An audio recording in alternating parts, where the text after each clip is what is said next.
crispy.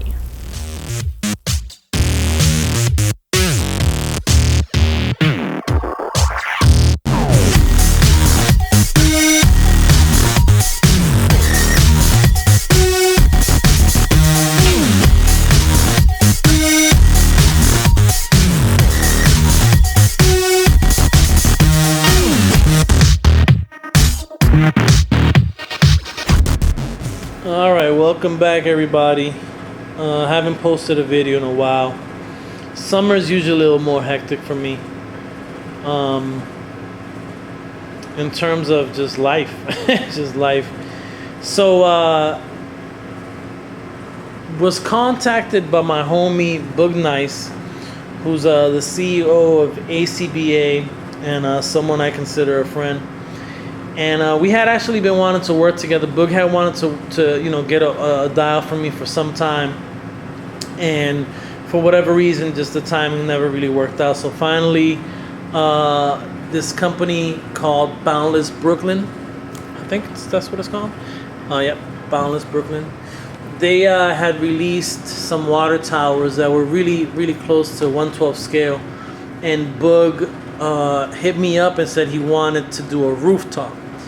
Now, normally, rooftops are, for the most part, the rooftops that I've seen created, for the most part, are about this height. But I wanted to make it a little bit bigger, and I wanted to make it so that it had an inside as well. So I decided to go that route. The first thing that came from the conversation with Boog was he wanted to use the water tower. So by using the water tower, I needed to figure out, the sizing. So the base, that was the first thing I sized out, was the base of the water tower. From the base, this little section here, which is usually just an entrance or an exit, whatever, to a lower level. So I just didn't want it to kind of sit there and just do nothing. I wanted it to have some function. So that was a huge challenge for me, because originally I wanted to just make a couple different sets of stairs and just call it a day, but it just wasn't going to work. For as many times as I tried to make it work, it just wasn't going to work. What I did is instead created a ladder, and I'll show you guys that in a few minutes. But more than anything, I just wanted to kind of go through everything first and foremost. So, used I went with molding. I went with molding that you can buy at Home Depot. I have to touch that up. I just noticed it from this angle, in gray, just so it covers it up. But I wanted to instead of just using the I've seen a lot of people just kind of make sure that they, it comes out a little bit more, whatever. I just wanted to use molding. So this is just basic molding that you can get at Home Depot, and this is the molding that people use for, corners of their bedrooms or kitchens or what have you. So got some molding. Wanted to get a little unique with the windows, so I ordered these from China, and these are actually working windows. So with the plastic. But they go up and down pretty good. And so then obviously I wanted to kind of try to come up with a color scheme. I think white's a pretty good basic neutral color. Again, I wanted for the piece to be used in a lot of different ways, so I just definitely wanted for it to be neutral. The skylight, and man, it just hit me right now, Boog. Man, I had told Boog I was going to create another piece that was crashing down. So I think what I'll do is but I also want to send this to him ASAP, as he's been waiting for a little while. So I think what I'm going to do is just take the measurements, send it tomorrow, and then create what I wanted to create, which is basically like if you threw somebody through here, just will crash down, and just some mangled up metal type deal. So it shouldn't be too hard. I don't want to delay in sending this anymore, so I'll be able to create that on my own. Oh, and the good thing about it is that it's just this part. Like the base is already there. I just have to create this part, which should be, again, not too difficult to do. I just have to take some measurements before I send it away. This window here this is the material that's used in those lights. And I just found a piece somewhere. I don't even remember. I've had it for a while, so I just decided to use it here. I thought it looked cool, and if you light up the inside of there, it looked kind of cool coming out. Let me see. So for the inside, I went with again a neutral color. Oh, and real quick, the purpose of the skylight, or the reason I have the light kind of just pointing up towards the skylight, is if it was darker, you'd be able to see that you can put a couple different action figures and have that lit up, and it's gonna be a really good look. I'm really looking forward to what Boog is gonna do in terms of pictures with this man, because he's an amazing artist, an amazing ACB artist. I mean, he's a CEO and founder, you know, so this is something that was a little bit of pressure, definitely a little bit of pressure, because you can't make some bullshit and expect him to be cool with it, you know what I mean? You got to go all out. Real quick, one of the things that I did do a little differently that I haven't done much, and it's been done before, it's not new or anything like that, but I wanted to go with the grout.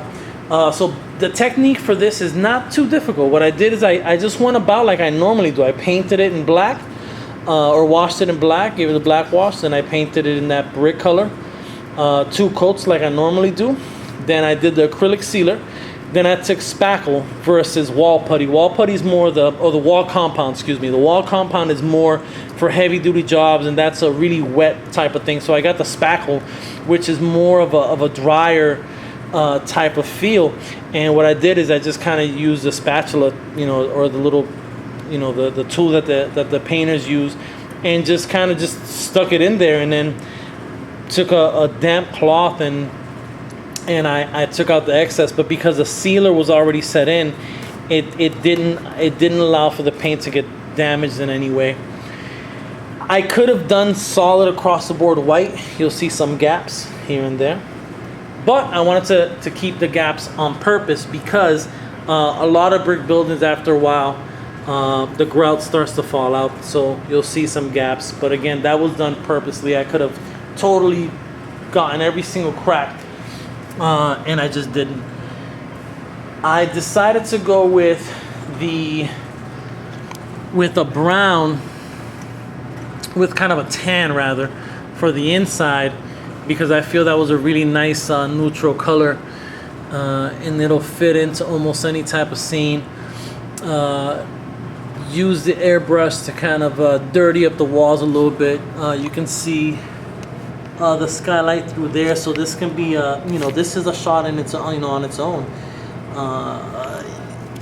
Last night I went on the Dial Structure group on Facebook. If you guys aren't on it, you should check it out. A lot of really good creators. You know, it's amazing to me where we've gotten with the Dial Structure group. You know, when I first joined it, it was about 200 plus people, and now there are over 3,000 people in that group, and the builders are getting better and better and better. And I mean, there's a lot of good work happening there.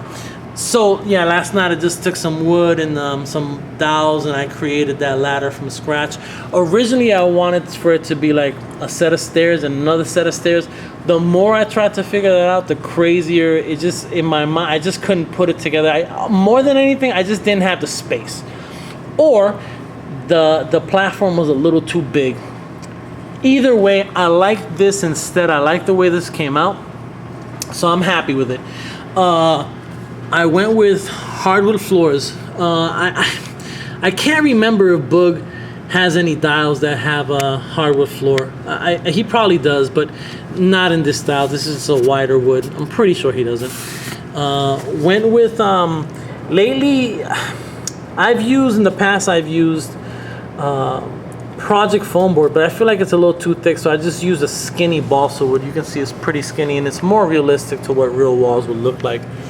Wanted to add that brick pillar more than anything as an added support for the weight above, but also because I just think it's kind of cool to have brick on the inside and the outside. Let me see. The ladder, it's just pretty much stabbed into the foam. Use the mesh so that if Boog wanted to put some figures on there and light up underneath, he could do that. And then I thought it would look cool if you know, the ladder would pretty much come up into the rooftop. So what it was is just, again, not you know, a lot of times, and you can see there how you would go down the ladder into the lower level. You know, there's a lot of I've seen a lot of rooftops created, and a lot of times this piece is just a piece that's just standing there because most rooftops need a section or an outlet or an exit, an entrance. But I wanted it to actually work, so I made sure that the brick was on the inside as well, so that when he does take any type of pictures, you know, so for example like this, you'll get the brick on the inside and the outside. You know, I know a lot of times you know, people feel like brick is overused, but you know, I grew up in the city of Boston. I grew up in the inner city, and Boog grew up in New York, and brick buildings are just forever, man. They're not, they're all around us and always have been. Let me see. In terms of size, we're looking at 24 inches long. We are looking, I think it's about 23 and a half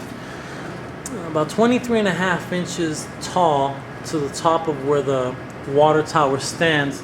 And if you were to include the water tower, it's past the yardstick. It's probably at 44 inches or so. This water tower, they don't come painted. They come that color, just kind of that cardboard color. So Boog had purchased this and actually had it mailed to me directly, and so I gave it the paint job.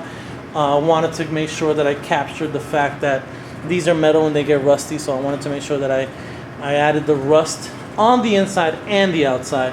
You know, in other words, I didn't want to cut any corners. This is going to one of the best ACB artists in the world, you know, so he's going to be able to take advantage of all of these angles and all of these different looks. Let me see what else I can tell you guys. I do want to take it apart. It will be a little bit of a process to take it apart, but I do want to do that because it's not the easiest thing to put together and take apart. And there are a couple things that I want Boog to know, so that when he's doing it, he can refer to the video and get an idea. All right, so one of the reasons I kind of put it on this pool table when I'm at my job, so we're a community center, so I wanted to put it in the pool table so I can have space to kind of put everything, take everything down so you guys can see it. So the water tower, which by the way, I still have to put the ACBA that I'm working on. It has to be a stencil, so I'm gonna be putting that stencil real soon. But just real quick so we can take it apart and you guys can take a look at it. This part wasn't magnetized, just so that it's easy access, so you can kind of go in there. The top is only magnetized in one spot, just to keep it together as the tower stands on top of it. And then this piece is 3 separate pieces, but just magnetized just one spot. Again, it's not necessarily, in these cases, not necessary to have to magnetize it super tight, because there's just no point in it, especially for what we're trying to do with it, which is for posing. It's a background, it's a diorama, so it's not necessary. This part is not magnetized. This part can be removed obviously as well. The platform is just a piece of foam that's a sewing mesh, but the legs can be removed. And the reason I wanted to make sure that the legs can be removed is because, you know, we don't always have a lot of space where we live, and so this is a pretty big piece, so I know that Boog can't just keep this piece up 24/7, so I wanted to make it so that, you know, he's able to take it apart and lay it flat whenever he's going to store it. So as you can see, it's all laying down, or it's all laying pretty flat. In this case, I've already showed you guys where you can just kind of take this piece off as well. This piece, foam board all across. The sticks are balsa wood. That just can't be, you know, compacted any more than that. The ladder is just stabbed into the foam. Boog, when you're putting the ladder on, make sure you put it with the holes facing that way. so it fits in perfectly. But again, this is not something that, this is glued together, so this can't be compacted any more than this. The door, I already took the door out. This little set of steps is just to get up to the platform. Then this are the nitty gritty. The roof is definitely super magnetized. There's a lot of points of magnetism. But so we have 1, 2, 3, 4, 5, plus this is an additional support. And the reason that we have all that obviously is because a lot of the action will be happening on top of the dial. So we'll just put this to the side. And then these little slits I created so that that piece can just fall into place there, so he knows exactly where to put it. This is magnetized in 2 different spots, 1, 2, or 1, 2, or 1, 2.